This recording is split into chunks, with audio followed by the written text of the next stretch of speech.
Ieri, mentre me la prendevo con la filmografia sarda, mi sono lasciata un po' prendere la mano e sono arrivata alla fine dei miei 3 minuti grezzi senza riuscire a parlare di una cosa che invece mi sta molto a cuore ed è l'imperversante deleddismo che appesta e ammorba la produzione cinematografica made in Sardinia. Cos'è il deleddismo? Grazia Deledda, grande scrittrice, vincitrice del premio Nobel, però pare che sia stata l'unica che dopo Grazia Deledda abbiano buttato via lo stampino degli scrittori e che esista sempre lei, e quindi continuano a sopravvivere tutti i luoghi comuni provenienti dai suoi romanzi. Ora,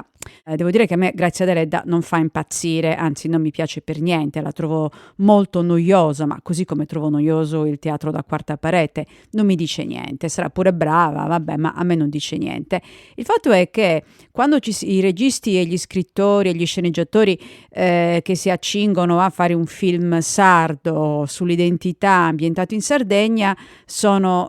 impantanati nel deleddismo, che è caratterizzato da sempre tutto truce, tutto scuro, tutto terribilmente miserabile, pare che non siamo mai usciti dalla condizione da libro cuore dell'Ottocento. È vero che Grazia Deledda è figlia dell'Ottocento perché è nata alla fine dell'Ottocento, però dai, abbiamo superato queste cose qua. Contemporaneamente, invece, vengono incredibilmente ignorati dei bravissimi scrittori sardi che scrivono sì della Sardegna, ma potrebbero scrivere di qualsiasi altro posto, proprio perché la loro scrittura trascende i localismi, le geografie,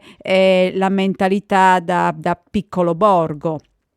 Sto parlando prima di tutto di Salvatore Satta, che tra l'altro è stato uno dei maggiori giuristi italiani, e del suo Il giorno del giudizio, un libro fantastico ambientato a Nuoro, dove riesce a tratteggiare una comunità in modo così acuto, così tagliente, ma contemporaneamente ironico. E l'altro scrittore grandissimo, morto nel 2020, Salvatore Mannuzzu, un magistrato, anche lui faceva parte del mondo delle leggi, e lui è uno scrittore pazzesco, bravissimo, incredibile, che ha scritto tantissimi romanzi e che riesce a dare, a me ricorda molto quel realismo magico alla Cortázar, alla Marquez, dove non succede niente, però